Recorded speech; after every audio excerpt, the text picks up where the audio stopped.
কার পতন হয়েছে? পতন হয়েছে স্বৈরশাসক শেখ হাসিনার, পতন হয়েছে ভারতীয় দালালদের, পতন হয়েছে আওয়ামী দোসরদের, পতন হয়েছে এদেশের রয়ের চক্রদের। মনে রাখতে হবে, মনে রাখতে হবে, দীর্ঘ ৬৭ বছর শেখ হাসিনা ভারতের দাবিদারি করেছে। দীর্ঘ ৬৭ বছর শেখ হাসিনা রয়ের দাবিদারি করেছে। দীর্ঘ ৬৭ বছর বাংলাদেশের মানুষকে গুম করেছে, জেল খাটিয়েছে। এখনো অনেক মানুষ গুমের শিকার হয়ে আছে, তাদের খোঁজ পাওয়া যায়নি।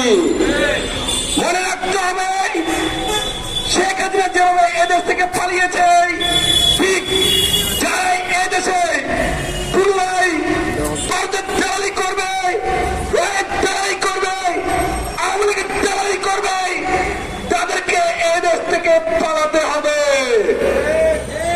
প্রিয় সাংবাদিক বিন্দু, আপনারা জানেন যে গতকাল সচিবালয়ে যে অগ্নিকাণ্ড ঘটেছে, আমরা বুঝতে পেরেছি এই কার ষড়যন্ত্র, এই কার ষড়যন্ত্র। এই ষড়যন্ত্র হচ্ছে যে রয়ের ষড়যন্ত্র, আওয়ামী লীগের ষড়যন্ত্র।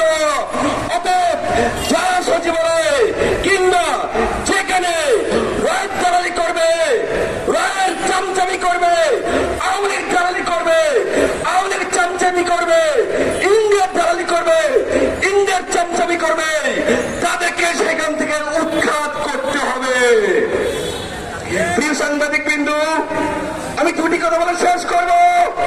মনে রাখতে হবে, রক্তের দাগ এখনো শুকায়নি, এখনো লালসায় চলমান, এখনো হাসপাতালে কাতরাচ্ছে আমার ভাই বোনেরা।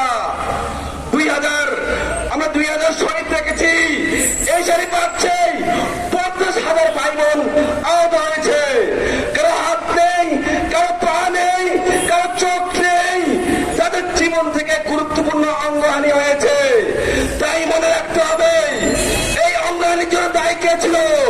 এই অঙ্গহানির জন্য দায়ী হচ্ছে যে স্বৈরাচার শেখ হাসিনা, যে ভারতে বসে মোদির কোলে বসে গুটিবাজি করছে এবং ষড়যন্ত্র করছে। অতএব স্পষ্ট বক্তব্য, স্পষ্ট বক্তব্য, যারা ষড়যন্ত্র করবে, যারা রয়ের দালালি করবে, যারা আওয়ামী লীগের দালালি করবে, যারা শেখ হাসিনার দালালি করবে, তাদেরকে এই বাংলাদেশের জমিন থেকে উৎখাত করা হবে। আমি শেষ একটি কথা বলবো, আমাদের একটি স্লোগান, আমাদের একটি স্লোগান, ভারত হটাও বাংলাদেশ বাঁচাও, ভারত হটাও বাংলাদেশ বাঁচাও। ধন্যবাদ সবাইকে। আসসালাম।